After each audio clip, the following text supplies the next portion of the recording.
Always do it on my own, so I gotta get through it. And the only thing I know is to love what I'm doing. Never give up, never slow, till I finally prove it. Never listen to the no's, I just wanna keep moving. Keep my head up when I act, head up, that's a fact. Never looking back, I'ma keep myself on track. Keep my head up, staying strong, always moving on.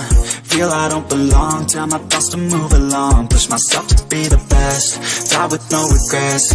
Live with every breath, see my message start to spread. And I had so many dreams, then you hit your teens. Life ain't really what it seems, try to find out what it means. Always do it on my own, so I gotta get through it. And the only thing I know is to love what I'm doing. Never give up, never slow, till I finally prove it. Never listen to the no's, I just wanna keep moving.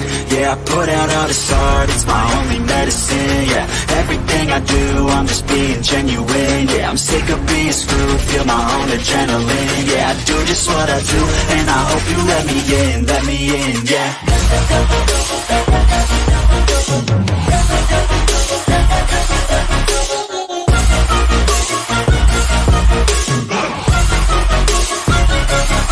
I'm grateful, oh yeah, able, oh yeah, I'm stable, oh yeah, no label, oh yeah, you know me, I have only a path, I'm lonely, but damn, I'm going, I don't want no fake love, I want the real stuff. Everybody listen up, cause I'll only say it once. I'm gonna show you all the path, if you want it bad. I'm gonna show you where it's at, yeah, how you can get it back. Yeah, cause I ain't never done, I'll be number one. Working hella hard until I get just what I want, yeah. Rises like the sun, yeah, fatal like a gun. Shooters gonna shoot and I'm gonna shoot until I fall, yeah. Always do it on my own, so I gotta get through it. And the only thing I know is to love what I'm doing. Never give up, never slow, till I finally prove it. Never listen to the no's, I just wanna keep moving. Yeah, I put out all this art, it's my only medicine. Yeah, everything I do, I'm just being genuine. Yeah, I'm sick of being screwed, feel my own adrenaline. Yeah, I do just what I do, and I hope you let me in, yeah.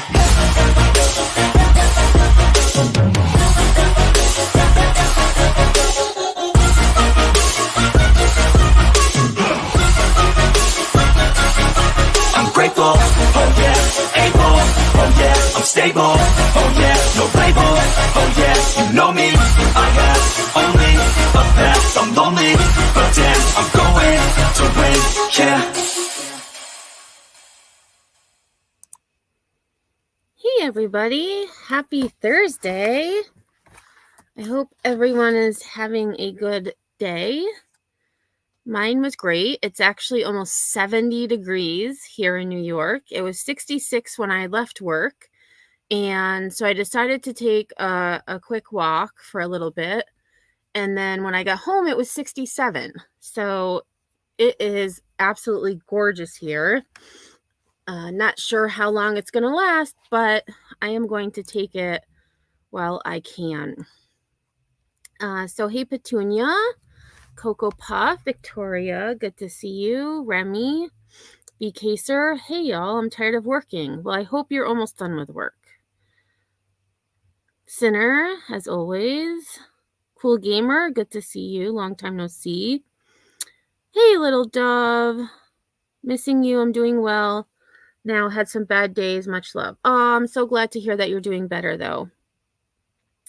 Definitely glad you're doing better. I think about you often. Oh, Cocoa Puff, you go in an hour? Yeah. I'm glad tomorrow's Friday. Glad tomorrow's Friday for sure. Hey, Pookie. Long time no see. Me, good to see you. So today, I apologize. Yesterday, I did not feel good at all. And today, I woke up feeling like trash again. But I feel better. Like, I feel like, going for that walk kind of helped a little bit until tomorrow when all of the allergens decide they're going to annoy me again. Hey, Road Rash. So we do have a few updates in the Persia Persia, I should say Persia. I believe it's pronounced Persia. Persia Nelson case, which if you haven't followed it, it is of a woman who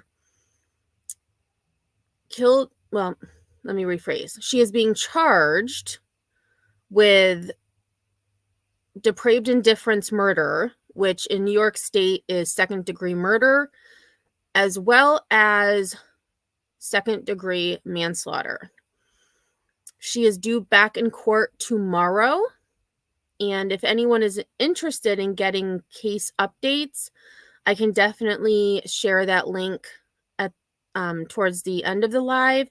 And I am signed up, so every time there is an update in the case, I do get an email telling me as such. So her next court date is tomorrow, which is the preliminary hearing. And I know the district attorney had stated in the press conference the other day that he is looking to expedite the grand jury. So we'll see what happens. And I also, before we get to those updates, I also have a video of an alleged kidnapping that occurred in Glendale. I believe it was California. It was caught on traffic camera. So that one I've only watched a little bit of. I don't know the whole story. And then also, for those of you who were with me when I talked about Next Benedict, the non-binary teen who died a day after getting into a physical altercation with some girls at their school. The autopsy results have been released, and so we're going to also have just a short clip about that, and then we'll get into the updates on Persia Nelson. So let me add this. So this is, again, this is crazy to me that this girl was crossing the highway and this man is accused of trying to kidnap her. And it was all caught on traffic cam. So we're going to check this out first. And I did, before the live, I did put closed captioning on. So I'm hoping that closed captioning will work. Meaning, even if videos don't have closed captioning, the settings will allow closed captioning to be on the screen the entire live. A 14-year-old girl's typical walk home from school turned into a run for her life. Immediately, she began to sense danger. She started fearing for her life. This traffic camera video from 91st Avenue and Cardinals Way in Glendale shows what police say is an attempted abduction. It happened 1 week ago. Okay, so it looks like this is her.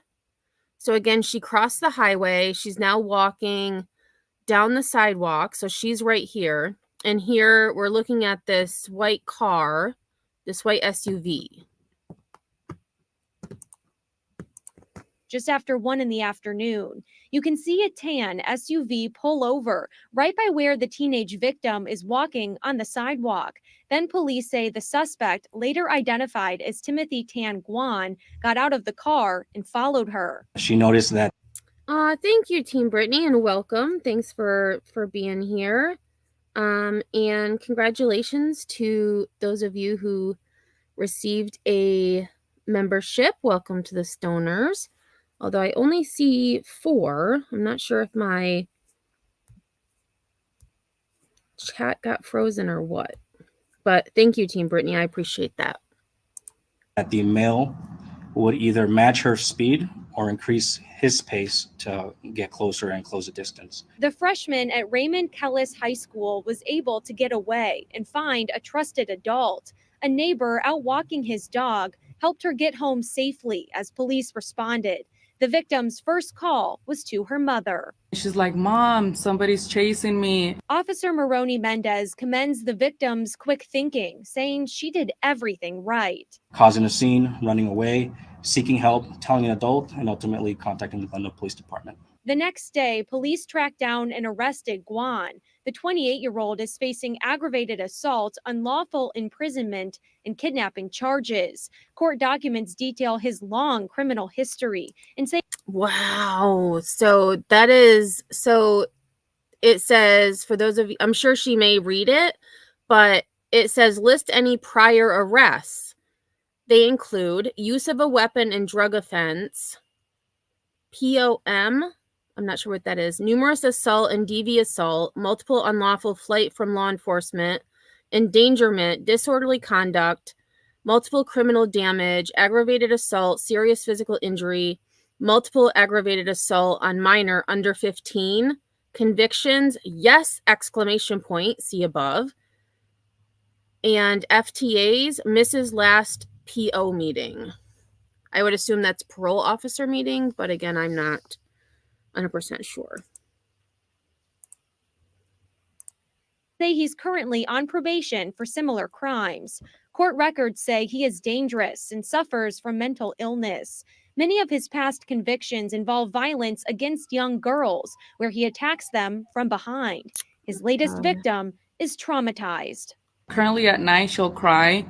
There's days that she doesn't want to go to school, but we have to continue her education. According to court records, the driver was Guan's mom, and she was taken. Wow. So his mother, see, I didn't get to this part. His mom was with him? Are you kidding me? So again, this was, I believe, on March 7th at about 5:20 p.m. Timothy was located at his residence and detained. His mother was located at a restaurant. She said she randomly happened to stop next to the victim, the only person on foot within eyesight of that intersection. She claimed she decided to just stop the car and tell Timothy to get out to, quote, exercise. Are you kidding? What? I don't believe that at all. Because that is an awfully random spot to just drop someone off to, quote, exercise. Yeah, okay. Into custody and questioned by investigators. She claims she pulled over in a random place to tell Timothy to get out to exercise. And you may remember a similar situation. We have video of this attempted kidnapping in Glendale. That happened in January. A different stranger tried to grab a different girl on her way to school. That victim also got away safely and the suspect was arrested. Police say these cases are a reminder for parents to have conversations with their kids about paying attention to your surroundings. Derek. Holy cow, like that's scary. Are they charging mom? That, let me take a look.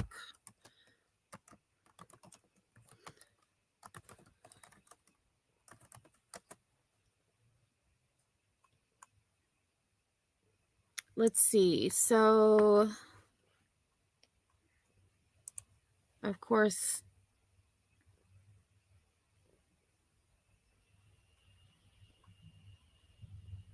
just has the man.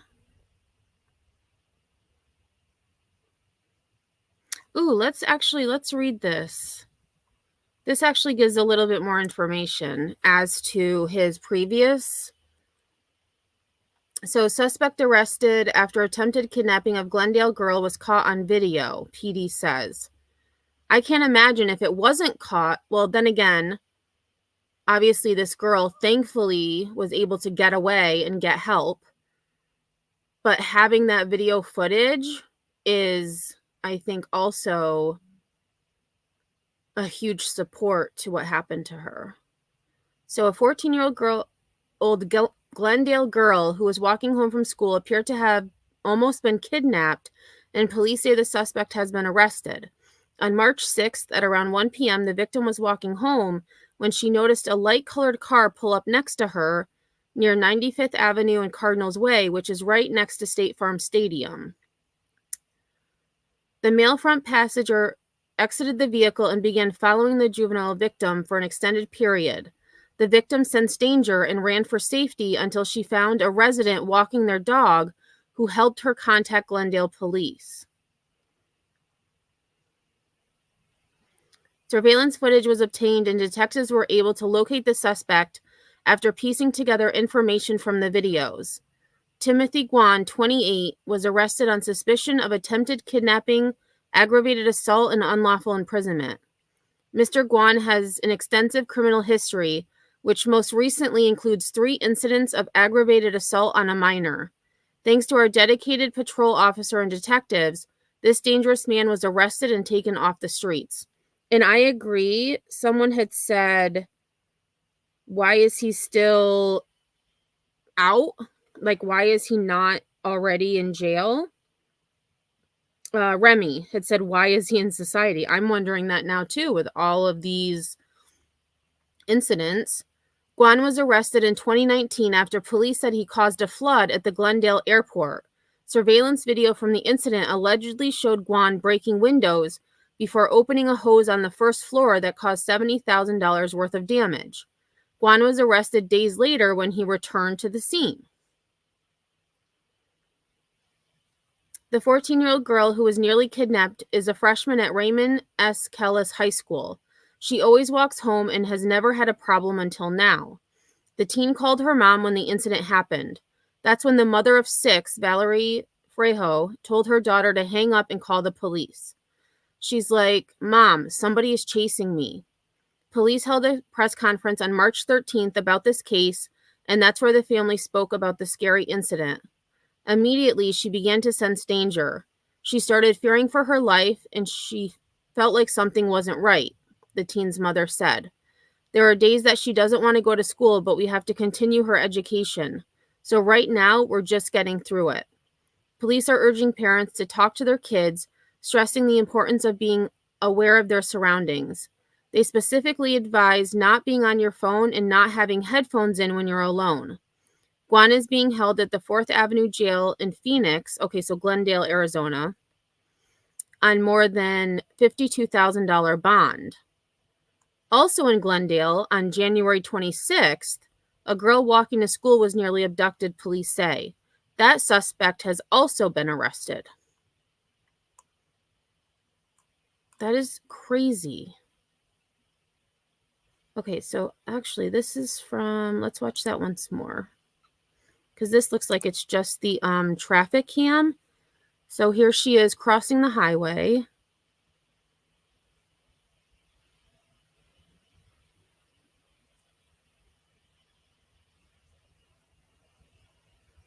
And I mean, if she wanted him to just exercise, I mean, I see like it's a pull-off area.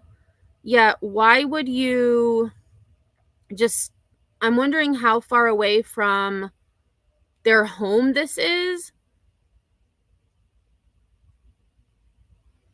Like, this is bizarre. And look, he starts racing after her. Thank goodness he's slow and she's faster. And then the mom she's just still parked there. Oh, there she is. She's still running. So this part wasn't in that news clip. Thank goodness she was close to a residential area that she could get help. That is absolutely crazy to me. Absolutely crazy.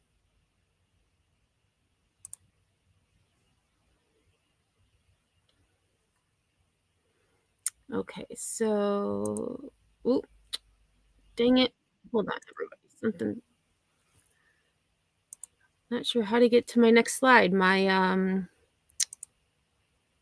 my little thing disappeared. Oh, here it is. Okay. Yeah, I agree. Never wear headphones when walking or jogging, period. Or at least only have one earbud in so that you can hear with the other ear. I agree. I don't care. Go to a running track, a gym, someone's basement, but yeah, exactly. He'll have rec time in jail. Yeah, and if he wanted to get exercise, like you could, yeah, you don't have to get out. I don't know. It's just, Mom is not telling the truth, in my opinion. And who knows, Mom could have been helping him with his other nefarious doings. Hey, SoFlo. Hey, Thor. So the next story is an update on Next Benedict, who I had done a live on not too long ago. And so this talks about the medical examiner's final report was released, and the cause of death was a combination overdose of Prozac and Benadryl, and the manner of death was suicide.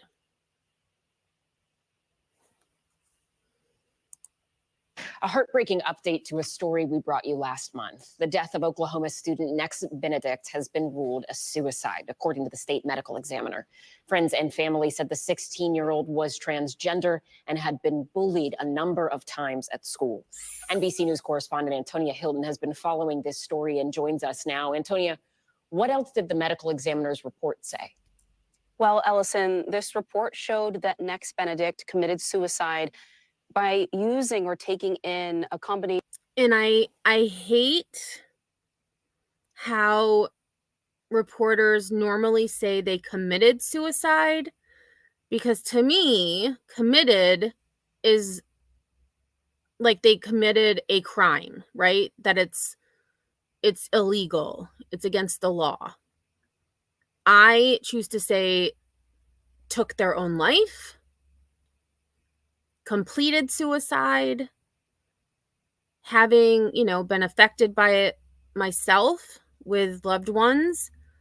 I hate when reporters, or really anybody, says they committed suicide.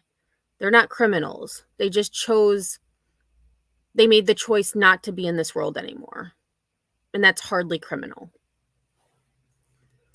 Of antihistamines and antidepressants at a toxic level, just one day after friends and family say that Nex was attacked in a bathroom by 3 classmates after Nex had thrown water on them for making fun of the way that he and a friend were dressed. And it's not he, it's them. So again, NBC News, please get with the program. Nex identified as them, not he. Remy says, I have some questions about Nex. Had they been taking these meds? Were they ever suicidal? Was it accidental? We don't hear ODs as suicide. We hear them as accidental ODs.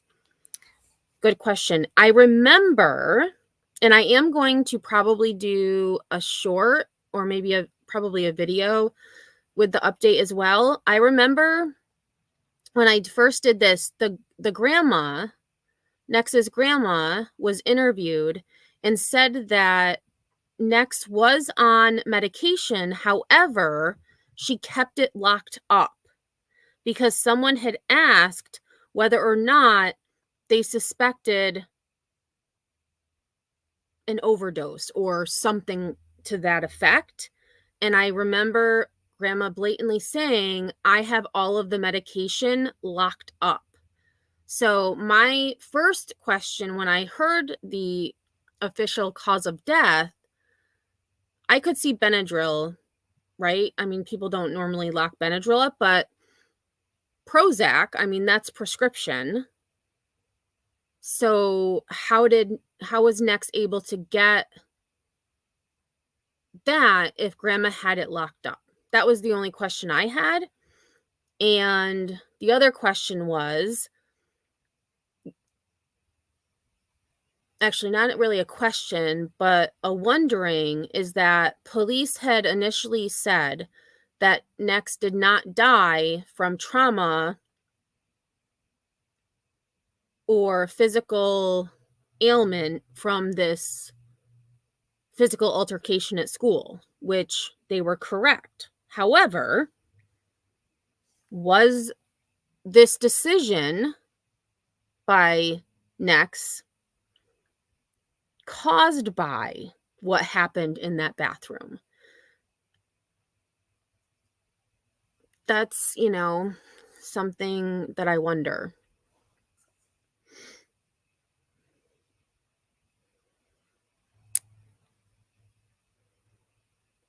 Hey, Lisa. Oh no, Pookie, you're allergic to Benadryl? And so, what we've heard from students and some community members who've spoken to NBC News is that there is a culture there in this school of that bullying, and that in some ways they feel like Nex has been failed by his community. And this is a story that's now Oh my spread gosh, they're across the making me country. so Even the mad. president has released a statement saying that in memory of Nex, we must all recommit to our work to end discrimination and address the suicide crisis impacting too many non-binary and transgender children.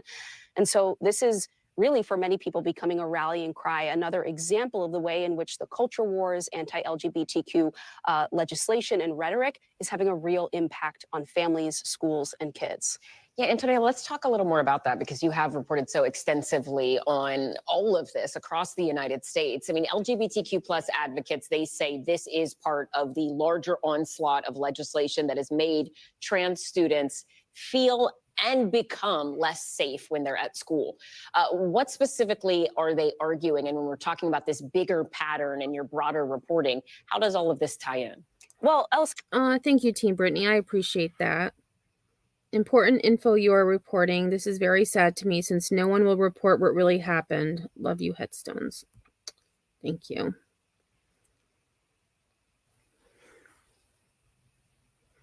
And they're making me, this reporter, I don't know who she is. It's NBC News, but she's making me mad because she keeps saying he. So what they're effectively arguing is that when we talk about policy, when we talk about books being banned in schools, it may sound like these are theoretical things or just minor policy differences that adults are debating at the Capitol or at school board meetings, but that they actually, in the view of civil rights organizers, lawyers, many educators and advocates, they actually have a direct impact on the mental health of children. It can affect their health outcomes, their safety at school. And that's what Nex's case really represents to all of them. You can see there on the screen.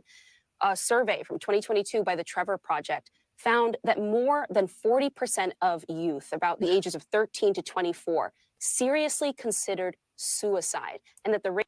And that is a huge percentage.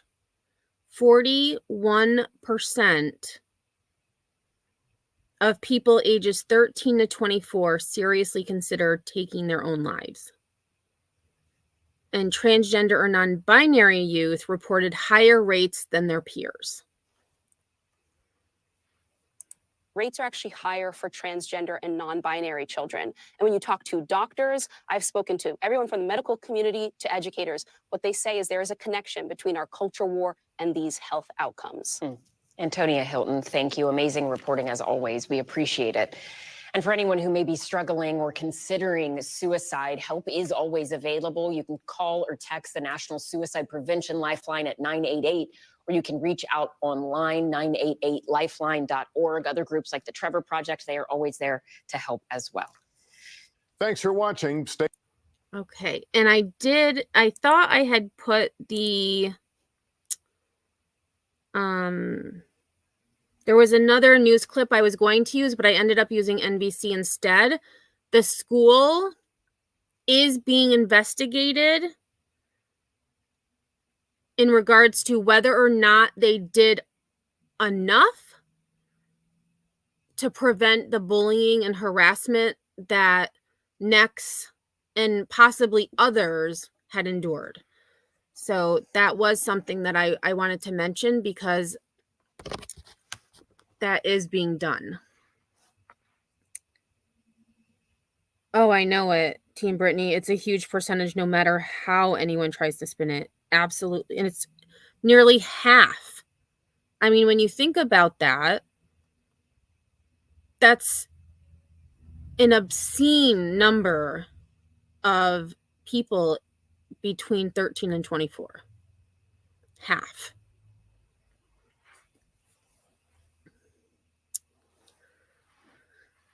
So moving on from next, and again, I will probably do a short with the update as well as some of the other information that wasn't included in that clip for those of you who may be interested in learning more. So moving to baby Halo and Persia, I think that it's Persia Nelson, who is the mom of baby Halo, who is being charged with dropping baby Halo 10 feet down into a pipe access. I just think of a well. That's what I think of as a well. And she's being not only charged with second-degree manslaughter, she is also now being charged with depraved indifference murder, which is second-degree murder here in New York State. And when I covered this a few days ago, we learned that second-degree manslaughter is up to 15 years in prison. However, second-degree murder or depraved indifference murder, when it comes to a child under the age of 14 in New York State, it is a minimum sentence of life in prison without parole. So she, if convicted, will spend the rest of her life in prison.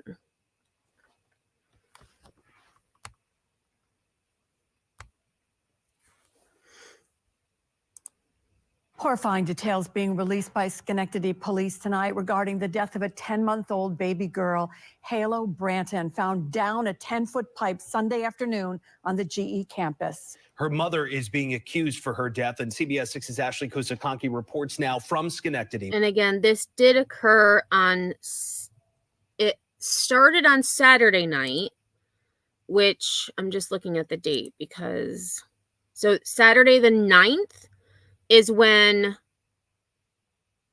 the baby was last seen at a family gathering.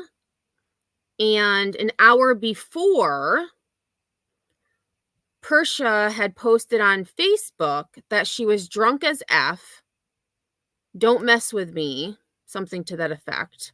LMAO. And then on Sunday at 11:35 a.m. is when we all got the Amber Alert for baby Halo. See you, Team Brittany. Thanks again. With more. On Saturday night here in Schenectady, temperatures dropped to around 36 degrees with rain. And according to the autopsy, baby Halo died of exposure and hypothermia.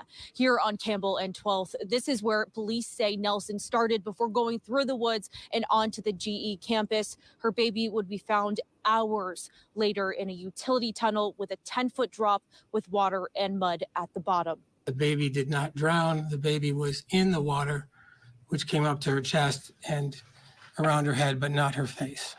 10-month-old Halo Branton died Sunday afternoon after being found in a 10-foot utility pipe on the GE campus. Her accused killer, her own mother, 24-year-old Persia Nelson. Nelson faces charges of second-degree manslaughter and an additional charge of second-degree murder. At 11:04 p.m. on March 9th, the Schenectady County Unified Communications Center received a call from GE Security that there was a... And so again, at, I think it was 9:14 is when the baby had last been seen. And then at around 11:04, they had a call from an employee at General Electric saying that there was, a lady, we'll hear, Persia didn't know where she was and didn't know where her baby was. A female trespasser on scene and didn't know how she got there. And she claimed to have lost her child. On what appears to be Nelson's Facebook page, a post from Saturday night reads, "I'm drunk. Don't play with me right now." Schenectady police were asked if they knew where the child was at the time of this post. As I mentioned earlier, this is an active investigation, so that's something that you really just don't want to comment on at this time. An Amber Alert went out at 10:10 Sunday morning after criteria was met, but only to media and law enforcement. It went out to the public an hour later. Mess it up, but it's a technology issues with the alert that went out yesterday. I've been advised that the New York Alert System and the National Center for Missing and Exploited Children is examining the error and working on a solution right now. Shagger says this is the first time this error has happened, but adds an earlier alert would not have impacted this case. Nelson does have one other child, but police say they are currently with their biological father right now. A preliminary hearing is scheduled for this Thursday, but DA Carney says the department is proceeding for a grand jury. Right. And because of the added charge, the preliminary hearing is scheduled for tomorrow. So it wasn't held today. It's scheduled for tomorrow. I believe at 1:30 p.m., if I remember my alert. Jury quickly on this case. For now, Nelson is in custody on a $500,000 cash bail or a $1 million bond. Reporting in Schenectady, I'm Ashley Kusakongi with CBS 6 News. Okay. So the next clip I have is of the Amber Alert. So again, media and law enforcement received the alert at 10:10 a.m. However, everybody else didn't receive the alert until 11:35 a.m., almost 90 minutes later. So this talks about why that might have happened. And, so the title of this is Halo Amber Alert. Experts say issue alerts with caution. Yes, we are learning new details tonight about the technical glitch that occurred over the weekend during an Amber Alert for a missing 10-month-old in Schenectady. Baby Halo Branton was found unconscious inside of a utility tunnel on the General Electric campus on Sunday. Court documents allege that her mother, Persia Nelson, dropped her down an 8-foot pipe. She's been charged with manslaughter, and the Schenectady County District Attorney plans to upgrade those charges to depraved murder. Now, an Amber Alert was issued on Sunday after baby Halo went missing on Saturday night. News 10 ABC's Zion Dakota is live in the studio with more on the delay in sending that alert out. Zion. Good afternoon to you both. Most of us can remember our phones going off Sunday morning with the Amber Alert for baby Halo. As we reported, an error caused that alert to reach the general public an hour after news and police agencies received it. While investigators say that delay did not impede their investigation, the alert was still issued hours after Halo was first reported missing. Experts tell me that decision came. And that's very true because they found Persia around 11 p.m. and even still, the first Amber Alert didn't go out until 10 the next morning. So nearly 12 hours later. Came with good reason. Gary Kelly was the New York State Police Amber Alert coordinator for over a decade. He's issued 60 during his career. Kelly tells me they issue such notifications sparingly to avoid desensitizing the public. We've had cases in the past where a child has gone missing and it turns out they're lost and found in the woods. Amber Alerts need to be protected to the point where we're not overusing them and in a sense, just starting to make the public complacent with the information. Police say the alert, which was sent out at 10:10 a.m., was received by other law enforcement agencies and the media.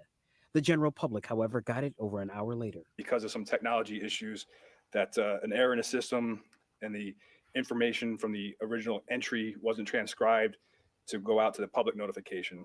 Both Kelly and former Troy PD Captain John Cooney say they aren't familiar with this kind of delay.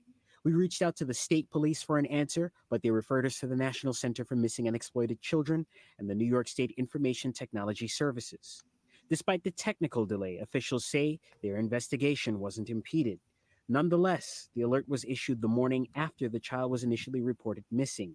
Kelly tells me there's a reason for this. To reach that level of reasonable cause to believe an abduction occurred, that can take 2 minutes, take 5 minutes if there's a witness.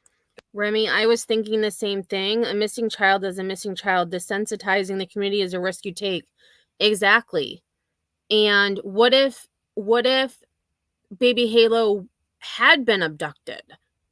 That's 11 hours that no one was aware of this baby missing. That can take hours, that can take a day. But it's not just speed or accuracy that matters when issuing an alert. The descriptive identifiers as to Halo's clothing, that was a big. He says it was especially important that police describe the child from head to toe, even specifying her shirt and sock color, which would have helped find Halo if she were truly missing. Again, we contacted the National Center for Missing and Exploited Children and the New York State Information Technology Services and are awaiting a response. Oh, and I didn't realize I cut him off. So they had reached out to the National Center for Missing and Exploited Children, but we're waiting for a response back.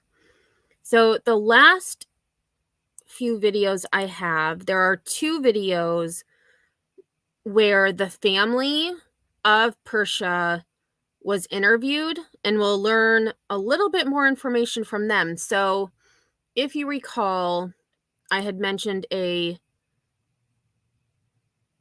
TikTok video, or not TikTok, Snapchat video that had shown Persia holding baby Halo at some home. And those individuals, those family members that she was with, did speak out to multiple news agencies. But I forgot I had this news clip that I had seen yesterday where crucial messages detail that mom dropped baby Halo night of her death. So this is coming from those who were privy to the information on the General Electric campus. New at 6, the shocking statement allegedly made by baby Halo's mom just before she was arrested for the infant's death. Those crucial moments are all detailed in text messages from GE Security sent to GE employees during the frantic search for the baby Saturday night. Those messages were obtained by 13 Investigates through a source. Tessa Bentulin is here with the newest information. Tessa. Hi, Sabrina and Mark. Those messages 13 Investigates obtained say Nelson told police she dropped baby Halo the night of her disappearance. And so when I had heard that, because she dropped her. So my question was, did she drop her intentionally down this pipe access? Or did she just mean she dropped the baby, meaning she didn't know where she dropped her? She just, let her go or dropped her on the ground. That's what I want to know, because to drop a baby down a pipe access by coincidence, I don't buy it. I feel like it's a deliberate to drop your baby down a pipe. Persia Nelson was sent to Ellis Hospital after she was found on General Electric's campus Saturday night, March 9th. Messages obtained by 13 Investigates through a source say Nelson was intoxicated and vomited all over herself.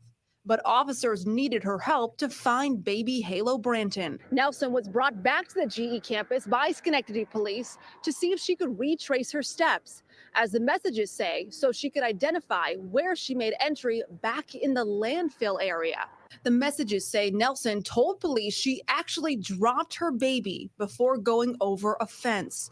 Nelson was then allegedly interrogated by Schenectady police to try and determine the exact location she entered the GE campus. In the meantime, crews were searching the entire south side of the GE campus, including the railroad tracks just outside GE, 12th Avenue to Campbell Avenue, down to the GE campus property line. Court documents say the 10-month-old was dropped down an 8-foot deep pipe access area at GE's main plant. Nelson has since And so looking at, so they said that she had entered by the landfill area. So if we go back to the map,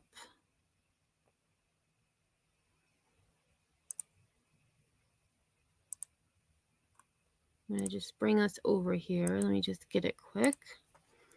So the landfill area, so again, just to kind of give us an idea again, here is Hillhurst Park, and here's 12th and Campbell. So this dead end is where police were able to determine she walked through the woods, across the railroad tracks, and then they're saying into the landfill area, which I would assume, just based on distance, would be this area here, or possibly here. I'm guessing this almost looks like landfill area, like it's just random stuff. And then this is the actual GE campus, this entire plot. But they did say she walked through the woods from here across the tracks and then into the GE campus.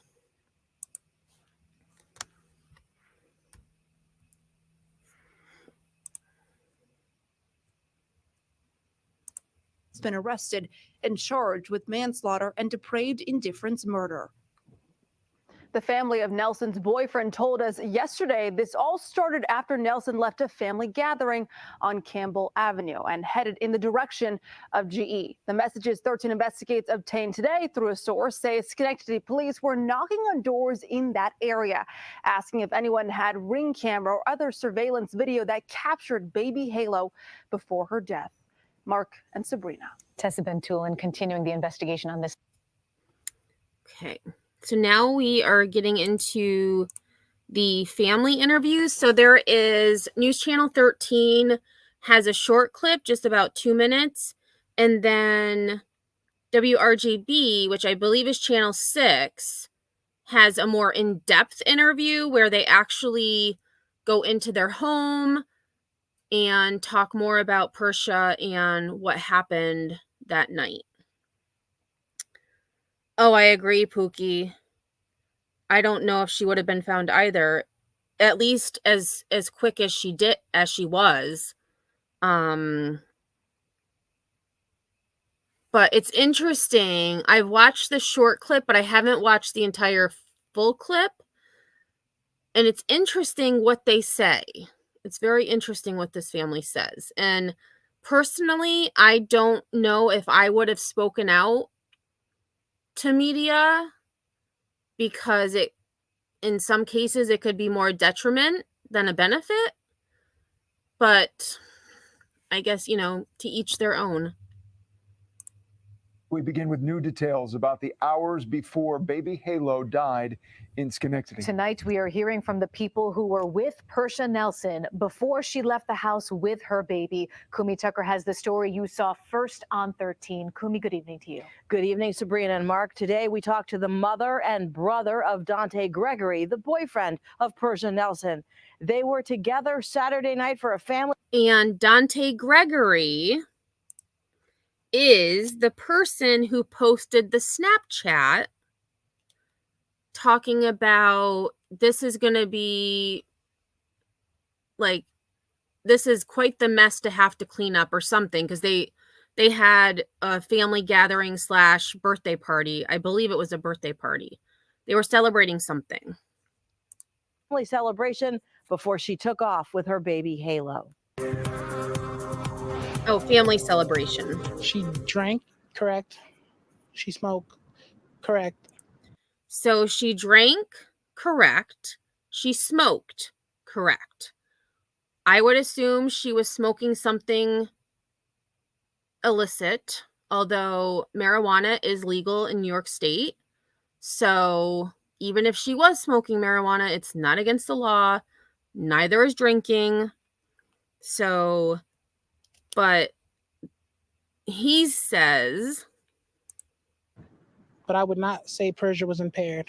The Gregorys say they thought Persia Nelson went out to cool off after a disagreement at a family gathering Saturday night, but they couldn't find her. So we gave it a little more time. We figured she'd probably walk back to my sister's house. She never showed up. So by the time we're looking around, cleaning up and everything else, we notice her jacket is still here. Her cell phone is still here. They went out in groups to look for her, finally calling police. But I figured they would have put out an... so that makes sense as to when the baby was reported missing. So again, Persia posted around 8:15 p.m. that she was drunk as F. Around 9:15 p.m. is when baby Halo was reported missing. I agree, Remy. Her own posting proves she was impaired by her own words. Yes, I agree. An Amber Alert way before the time that they did. Persia Nelson posted on Facebook at 8:16 p.m., "I'm drunk," but her boyfriend's family says she didn't seem to be. No, she wasn't drunk. She was just pissed off. Police say GE security found Nelson on their campus at about 11 p.m. Saturday night and that she didn't know how she had gotten there. They later found Nelson's 10-month-old daughter, Halo Branton.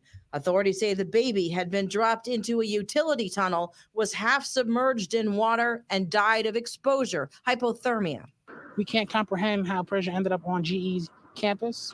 Nelson has been charged with manslaughter. A depraved murder charge is pending. And I'm curious as well if they've had the chance to speak to Persia. I mean, she clearly walked to that campus, so, you know, not any shade toward that man, but they can't comprehend how she got there. She walked there.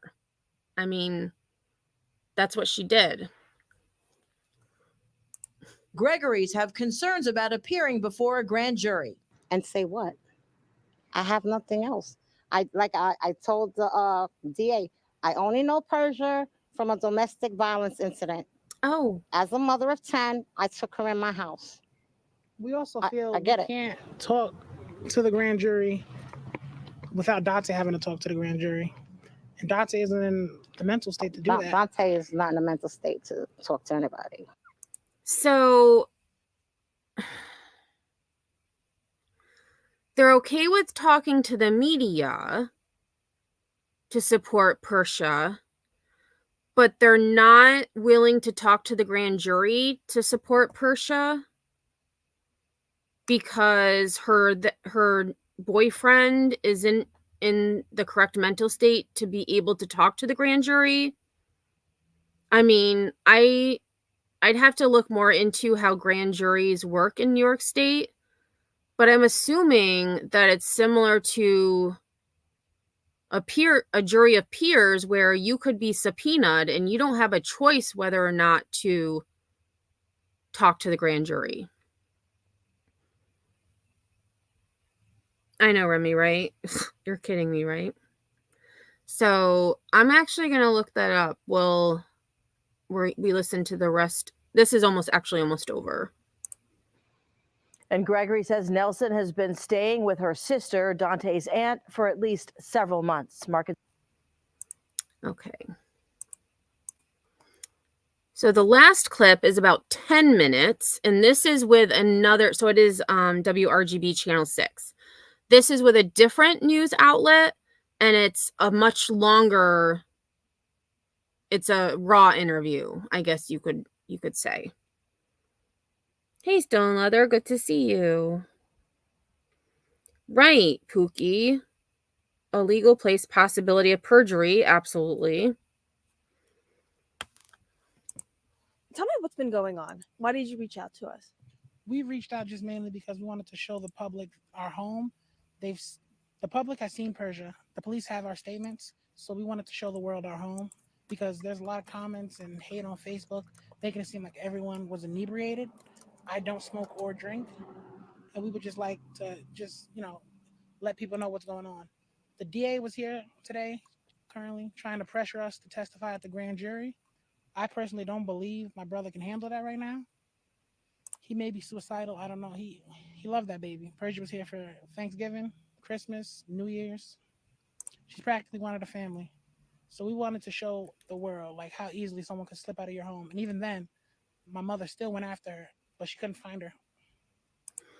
Exactly, Remy. They reached out to the media. So the media, I'm sure the media probably was also knocking on their door. However, they're also reaching out to the media, but it's bizarre. So I did find, let me just share this. So in New York State, the preliminary hearing and grand jury, just to kind of go through that, because they had said how they don't want to talk to the grand jury. So when the grand jury hears your case, this is not your trial. There is no judge in the grand jury room. The grand jury decides whether there is enough evidence to put you on trial. All witnesses who testify before the grand jury can't be prosecuted for what they say. So that actually answers that question about perjury. This is called immunity. But if a witness signs an immunity waiver, he or she can be prosecuted based on the testimony. A witness who has signed a waiver of immunity has the right to have an attorney in the grand jury room under the same conditions as a defendant's attorney. Sometimes after the arraignment, the judge holds a preliminary hearing. So this is what Persia is going to be attending tomorrow in court, is the preliminary hearing. At a preliminary hearing, you and the prosecutor both present your case to the judge with witnesses and evidence. The judge will decide if there is enough evidence that you committed a crime to continue the case against you. If the judge decides that there is enough evidence, the prosecutor has 45 more days to take the case to the grand jury. And again, the district attorney did state that he wants to expedite the grand jury proceedings. If the prosecutor does not present evidence that you committed any crime, the court must release you from custody. If the hearing shows that you committed a crime other than the felony charged, the court may reduce the charges against you. Most cases in New York City skip this hearing and the prosecutor takes the case straight to a grand jury. Grand jury. So again, this is in New York State. When the grand jury hears your case, this is not your trial. There is no judge in the grand jury room. The grand jury decides whether there is enough evidence to put you on trial. All witnesses who testify before the grand jury can't be... Okay, that they said that at the beginning. Here we go. The grand jury votes an indictment when at least 12 grand jurors think there's enough evidence against you. The grand jury can find that there isn't enough evidence for the felony, but that there is enough evidence for a misdemeanor. In that case, the charges against you will be reduced. If the grand jury finds that there is not enough evidence of any crime, the court must dismiss the charges and release you. This is called voting a no true bill. After an indictment, you are arraigned a second time. Like the first arraignment, you are told the charges against you. Then you answer the charges by telling the court if you are guilty or not guilty. Your bail may be changed and your lawyer and the prosecutor may plea bargain. If you plead not guilty, you get a court date and your lawyer and prosecutor start pretrial discovery, motions, and hearings. So that didn't really answer the question as to whether or not they need to be witnesses.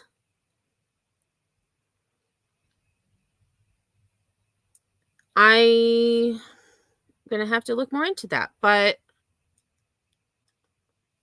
I would assume that if you're called as a witness, you need to be a witness, especially because you're given immunity for any testimony you might give. So how has the DA been pressuring you guys to testify? She was here today, actually. She dropped off this subpoena. It's for Dante. He doesn't even live here. So. Oh, I probably should have waited a minute. So let me just rewind a little bit because they did mention a subpoena. How has the DA been pressuring you guys to testify? She was here today, actually. She dropped off this subpoena. it's for Dante. He doesn't even live here. So if this is how they're handling the litigation, Well, considering if a subpoena was sent to that address, that means that that is the address he has on file. The district attorney isn't going to send a subpoena to somewhere that isn't your address. And a subpoena, you have to respond to a subpoena. You can't just not go to court. So it's, I don't know, this is so weird to me because they reached out to the media to speak to them, yet now they're saying Dante doesn't even live here. Well, he was at your house the night baby Halo went missing, so clearly you know how to get a hold of him, or you could have let the district attorney know, hey, he doesn't live here. This is where he lives.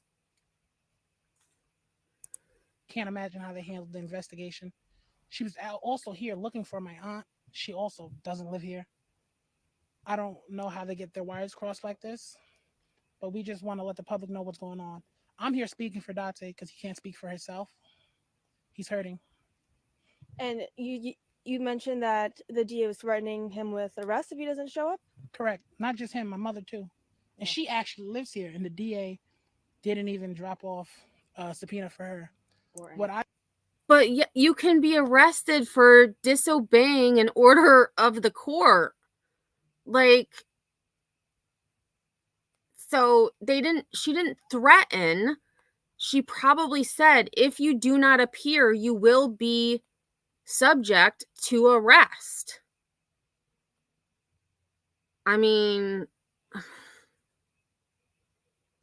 what I want not only people to understand, but the DA to understand, the death of baby Halo affected more than one family, even if the DA doesn't think so. And how is your brother doing? How's Dante doing? He's not well. From the moment he heard the baby was missing, he's been inconsolable. Him, my mother, myself, we were out looking for the baby. I didn't come back in until 4:30 that morning. We don't understand why the Amber Alert didn't go out from 11 o'clock.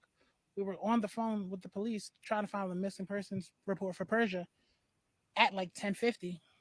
That's how we found out the baby was missing, because the police had Persia and no baby. We weren't feeling heard. We told the police, like, where's the baby? Where would you find Persia so we can help look for the baby? But they seem... okay, so I understand where, at this point, I can see where his frustration is coming from, because they weren't told where Persia was found. But again, because there's a missing baby, I would assume that they don't want anyone,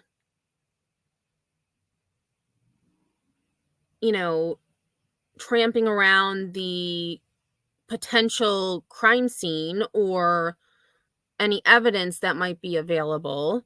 And at that point, I'm assuming they weren't privy to any of the information that Persia had given them. So while I can understand their frustration, I can also understand why they weren't told that information until baby Halo was found.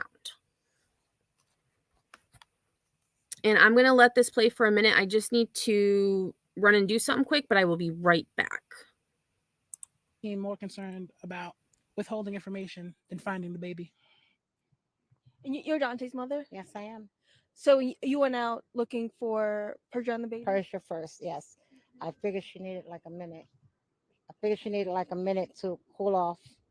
We gave her some space, and when I came back outside to come back and get her, she was gone. What you're going to see when we walk you through the home is Persia came back in that night through my room. So I didn't even realize she was gone. I thought she was in the bathroom the whole time. When I heard the baby was missing, that's when I got dressed and started to look. You can ask the security guard down at the YMCA building. It's connected to DSS on Broadway. That was the first place I went, because when they said she was found at GE, I figured she has to pass there because it's not safe to climb down one of these big hills.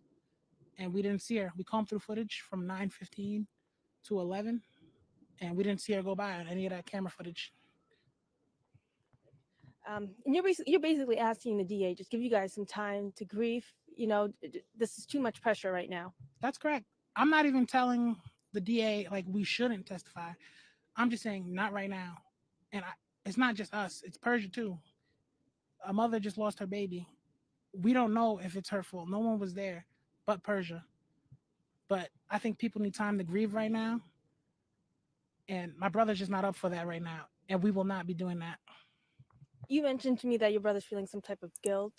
Yeah, he feels if he just said one more thing to her that night, maybe she wouldn't have left. But you can't think like that. Maybe if he would have grabbed her. So I'm back. Sorry about that. So with that being said, I'm curious what the argument was about. And maybe they had said what the argument was about when I had to step away for a minute, but I'm curious as to what the fight was about. See you, Truth Seeker. Have a good one. She the trip fell, died. Now he's in jail. We don't know. And unfortunately, he's not. Wait a minute. Hold on. I need to listen to that again. Yeah, he feels if he just said one more thing to her that night, maybe she wouldn't have left. But you can't think like that. Maybe if he would have grabbed her, she'd have tripped, fell, died. Now he's in jail. We don't know. Oh. Okay, so that's what I thought he said. So he said maybe if he had grabbed her, or she'd have tripped, fell, and died. Now he's in jail. What? Still in leather. So baby Halo was reported missing on Saturday, March 8th. She was found on Sunday, March 9th in a pipe access. I don't know what you would, like a tube, I guess. I think of a well. So she had been dropped down this 10-foot pipe access and was located on Sunday, but unfortunately she succumbed to her injuries of hypothermia and exposure. Oh, Saturday was the 9th. Thank you, Nicole. So Saturday the 9th, the baby was reported missing. Sunday the 10th is when baby Halo was found.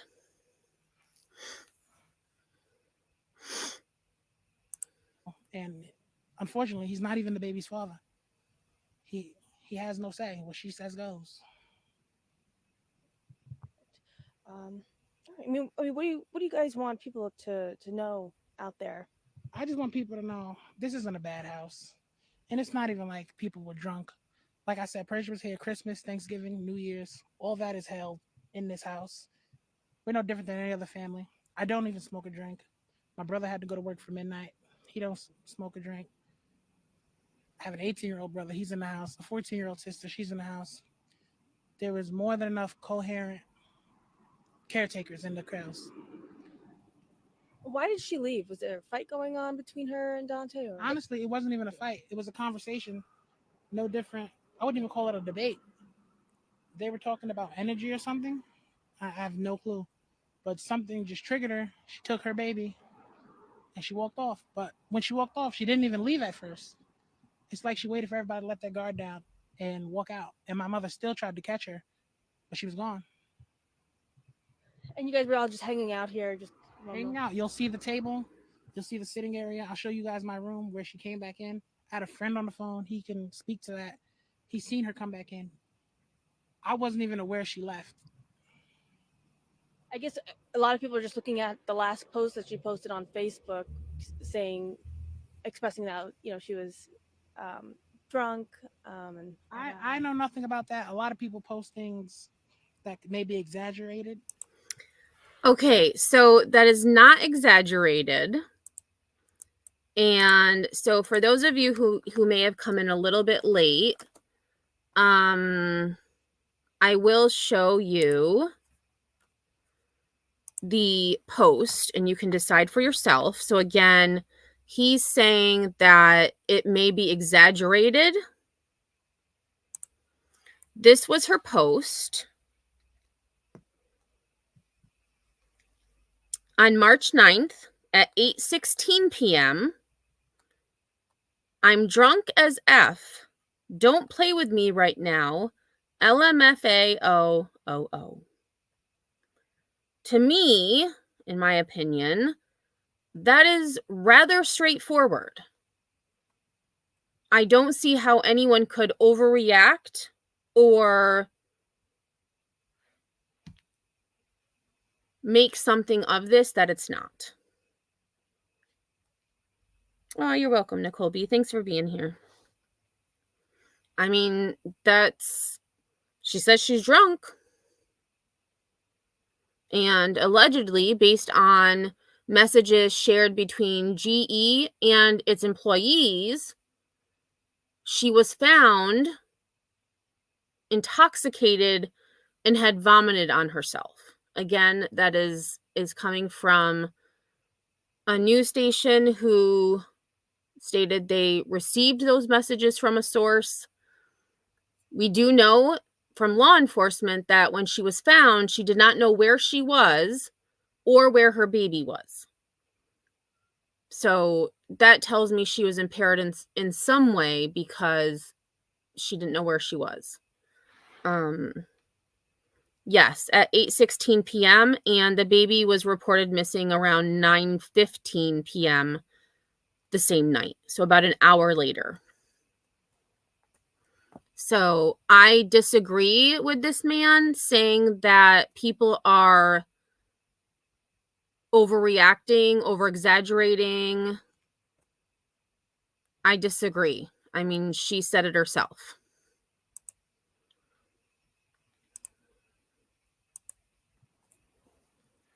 But what I will say is Persia's a decent mom. She's not the only person to use alcohol or anything else as recreation. There was nothing illegal taking place. I She did agree. not leave this house inebriated. Yes, she partaked, but she was very coherent. Is there anything else you guys would like to add that I didn't ask? Well, basically, our concern is with the DA. We came in, we cooperated, we surrendered our home. They made us all leave. There's nothing that I feel I can add to this investigation. We stayed in a motel out of pocket on Sunday because they needed to check the homes, and we did not want to hold anything up. We've been more than cooperative. They have our statements. Yeah. They have Persia. I don't think there's nothing else we can do. All we're asking for from the DA is time. I can't stress enough that the death of baby Halo affected more than one family, even if the DA doesn't think so. And the DA's threatening you with arrest? Yes. But as I told her, I gave my statement. I relinquished the house. I have nothing else to add. I don't know anything. She's asking me, how do I know Persia? I know her through a domestic violence. That's how this set me in place of knowing Persia. That's all I know. So I don't know why. And so this woman has said that a couple of times, and I'm wondering, again, I don't know if it's relevant. It may be, it may not. But when she says a domestic violence incident, what happened? Like, was it between Persia and someone unrelated to them? Someone related to them? So to me, it seems like the district attorney is looking for more information, and they're being very vague with the answers that they're giving. Because she's being vague at this moment, in my opinion. Oh, it was a domestic violence incident. Well, what kind of incident? Where did it happen? Who was it with? Why did it happen? What was the result?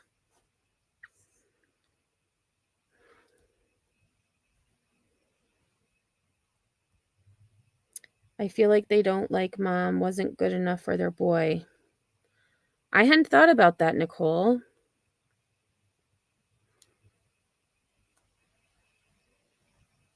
Yeah, it's just, I don't know. I mean, I understand they are going through. I mean, they were close to Persia and her baby. They were having this celebration, and when this, I don't know his name, I forgot his name, but when this guy had said they were fighting over energy or something like that,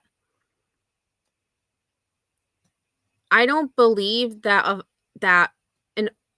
well, he said a discussion, not an argument. They were having a conversation about energy, and she got mad and stormed out. I do not believe that at all. So, I don't think any argument about energy or discussion about energy would cause someone to leave without their cell phone, without their jacket. Because again, on Saturday night, it was around 30, 35 degrees, and it was a rain, snow, ice mix at that time. So I don't buy that they were just having a discussion about energy and she stormed out with none of her belongings except for the baby. I'm coming into the grand jury. I have nothing. I don't know what happened in domestic violence for her. I know she's a mother. Under the circumstances, I opened my home to her. She was sent up here from DSS in Columbia County. She didn't feel safe where they put her. I let her stay. Oh, so you knew her before Dante? No, ma'am. Oh, so Me and Dante went to school with Persia. Oh. At that point, I wouldn't say I knew Persia intimately, but I knew Persia. And this doesn't seem like something a sane Persia would do. We're not asking that Persia like be shown any sympathy or anything like that. I think people should get what they deserve. And if she may need help, it may be a mental thing, but right now, a mother lost her child. All we're asking for is time. That's it. Yet she lost her child because of her own actions, allegedly.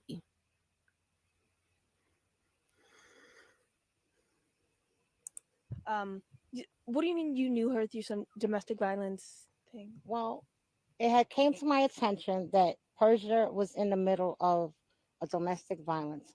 My son Dante came to me and asked if I could help her, if I can give her like some soap and things for the baby at that time. I did. Because again, I'm a woman, I'm a mother of 10. That's a bad situation. And since then, she's been back and forth between my house and my sister's house. So I really don't have anything to offer. I don't know anything. I don't know her situation. And again, this is Dante, who is her Persia's boyfriend, his mom and brother. I believe it's his brother. What is going on with family court with her over there? I don't know. So why am I going to court? I have nothing to add. Like we said. But this isn't family court. This is criminal court for her actions. So maybe they don't understand that this isn't about family court or the domestic violence situation. This is a criminal court for what she did to baby Halo. She keeps saying nothing we could say is going to help. We've already said what we have to say. But you haven't said it to the grand jury, and they're going to decide whether or not Persia goes to trial or not. I feel like hopefully this family will seek legal counsel, or at least get some advisement, because I wouldn't necessarily know how this process works. And so maybe they don't know what this process is either. Hey, I have questions. What do people that talk about energy look like?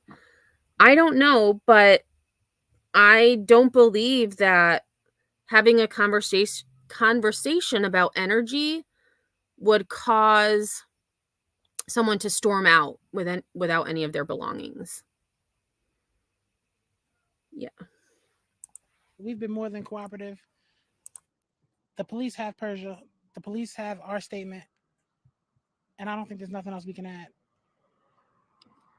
What so they just want you to testify to the grand jury as to what happened? Is that what they're asking? No, they want like a character. I know nothing. How they want to know how does my relationship with Persia come into play?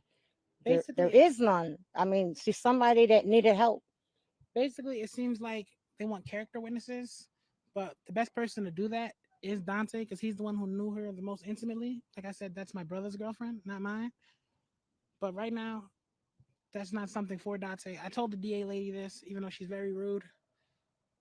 No, they claim and they try to make it seem like Persia or no one else, Baby Halo, had a support system, but they clearly did. We were here, we tried.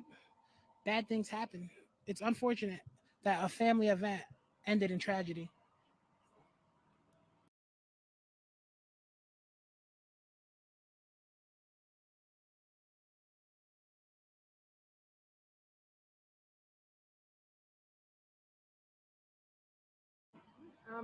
Is there anything else you would like to add that I didn't ask?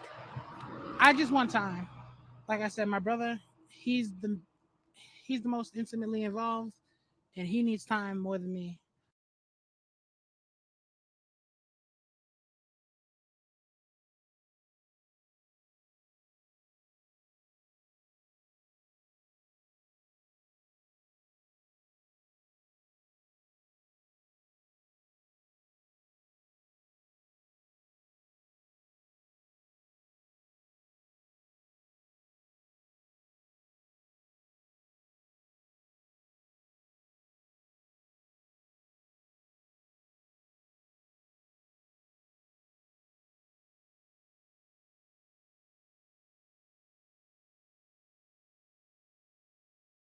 I'm here speaking for him because he can't speak for himself.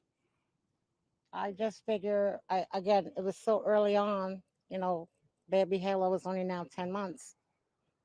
Did anybody see if she was suffering through postpartum? I mean, I think it's more of a mental thing. No.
Oh my gosh, I'm so sorry. I had to mute earlier. Thank you for saying that, Pookie. I had to mute earlier because there was a cat stuck in the attic from probably this morning. I heard meowing and I was like, "Oh no." So I had to go let the cat out of the attic and I forgot that I had muted. I am so sorry, everybody. All right. Not muted anymore. Not muted anymore. So what I was saying, let me repeat myself if I can get the words the same. This woman and this woman and this man, so it's the Persia's boyfriend's mom and brother. And earlier I was going to mention that they were starting to paint a picture that she may have been dealing with some mental illness. She may not have been thinking correctly. That's why she did what she did. It wasn't that she was drunk. It wasn't that she was impaired. And now they bring up postpartum, which she absolutely could be dealing with that. Absolutely. However, this woman has said repeatedly that she took Persia in after a domestic violence situation. She needed somewhere to go, that she couldn't stay in Columbia County anymore, so she took her into her home. Yet she continues to say, I didn't really know her that well. I don't know what else I can say to the grand jury. I didn't know her that well. The brother steps in, which I notice he steps in a lot, and says, Dante's the one that should be speaking for her, but he needs time. He needs time to deal with this, to deal with the grief, because he was close to baby Halo. And my opinion is, why would you let someone into your home that you don't know? She's dating your son. You have to know her, I would say, rather well if she's living with you. Yet now they don't seem to know anything. And I'm wondering, too, if they're not hoping to create this not guilty by reason of insanity. It's just very bizarre to me that the reason they reached out initially, in his words, in the boyfriend's brother's words, they were upset with the comments being made on Facebook.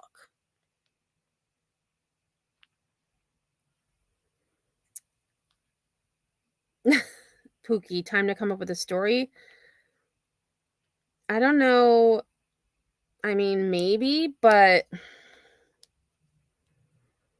if they were arguing about energy, she did end up at GE. It might be related. Maybe they were debating a conspiracy theory and she was deep in, went looking for answers.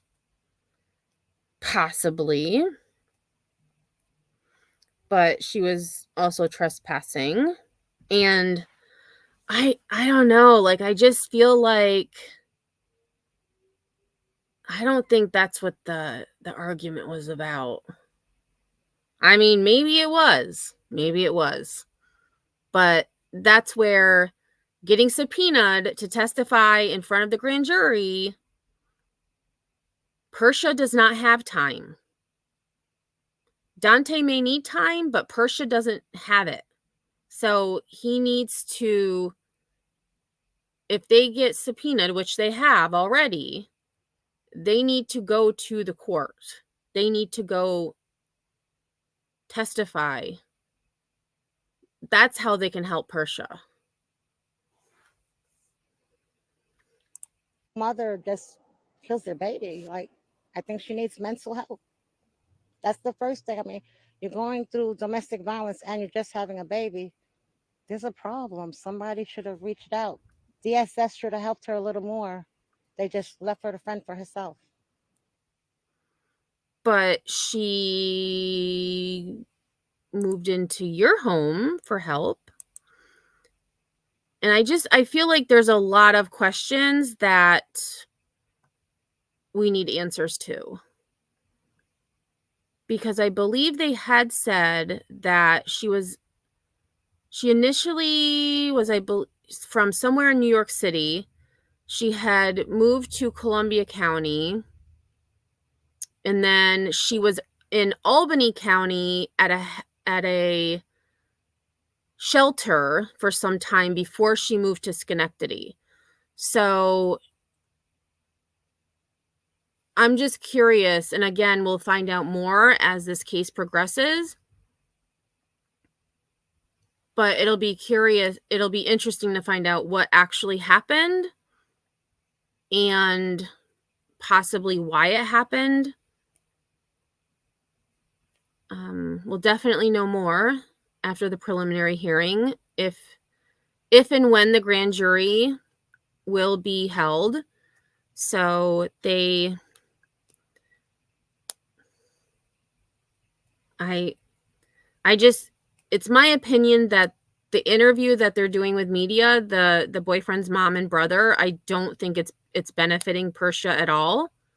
If anything, I think it's a detriment. And it's only because they were upset with what was being said on social media. It just seems like I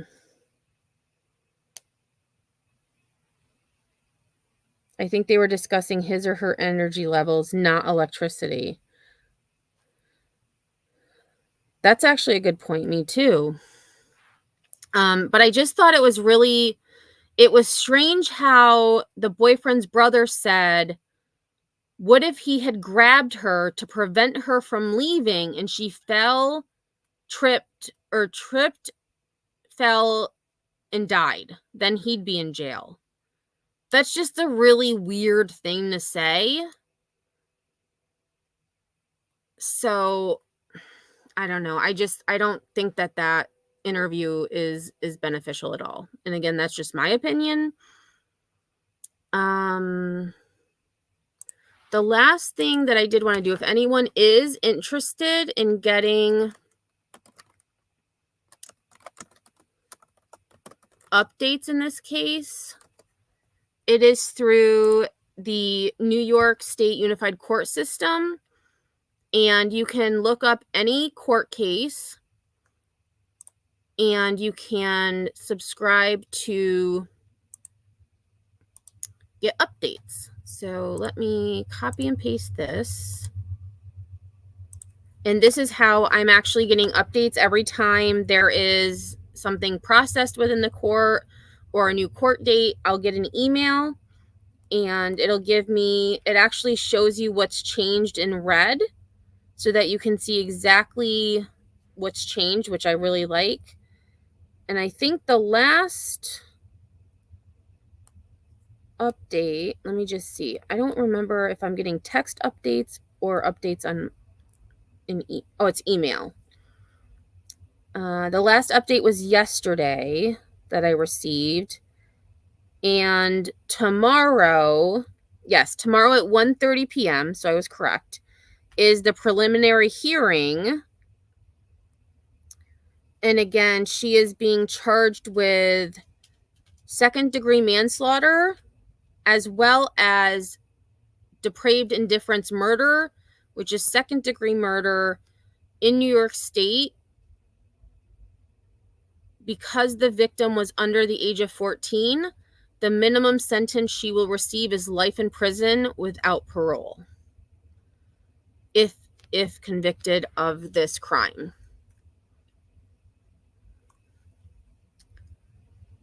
They were talking about his guilt and how he wishes he stopped her.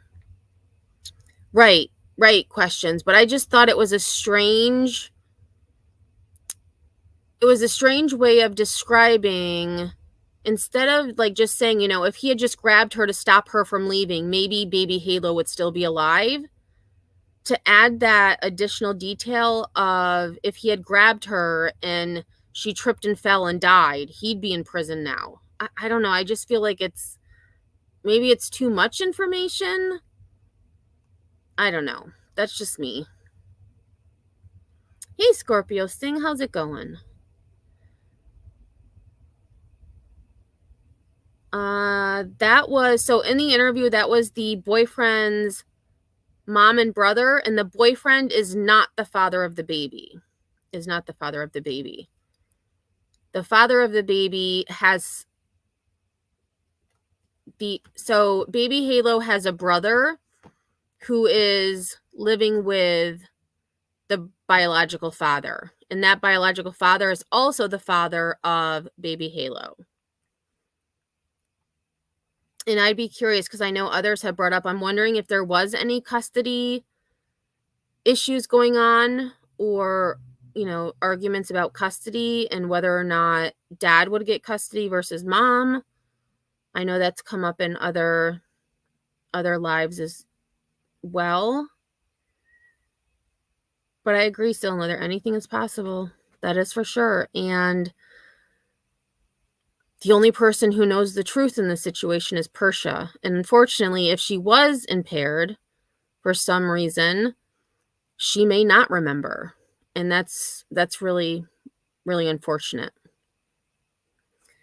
So I want to thank all of you for being here.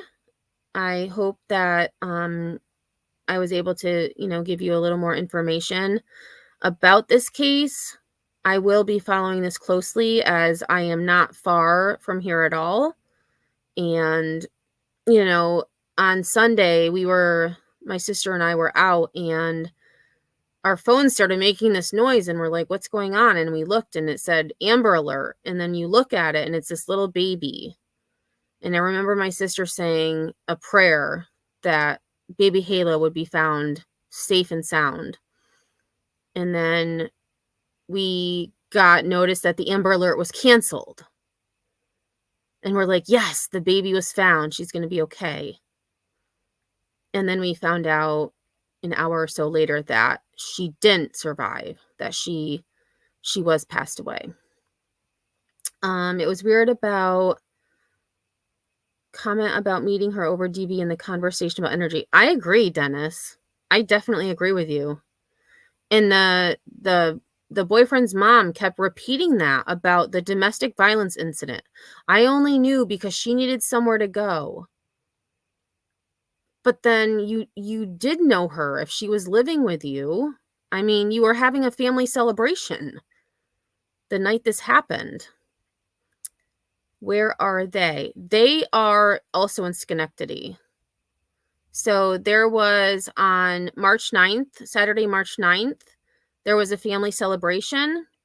And that is where Persia had left with baby Halo after, according to the mom and brother of the boyfriend, it was a conversation about energy. She was upset, and so she took the baby and left. I agree, Pookie. It was very strange. And I'm wondering if, so News Channel 13, the first clip I showed was very short, and they didn't give a whole lot of information. But then the second interview, it was the Raw interview. And he had said that they were going to show the media their house. So I'm curious if there's maybe another part to that interview that I didn't see, or maybe an article that might give more information. But that is true, Scorpio Sting. She knew a lot to know nothing. That is true. That is very true. Yes. All right, everybody. Well, I hope you have a great rest of your night. I am planning on going live tomorrow about Preston Lord. There have been many updates in that case. For those of you who don't know Preston Lord, he was beaten to death after a Halloween party, and they have just arrested 7 people in his death, and all of them have made their first court appearances. So we have a lot to go over in that case. And I also need to schedule a Words on Stream because we didn't do it yesterday, which is usually Wednesdays is usually when we do our word game. So definitely make sure your notifications are on. If you aren't subbed, please do so. And I hope you all have a great rest of your night or morning, wherever you may be. And if I don't see you on these YouTube streets, I will see you all on the flip side.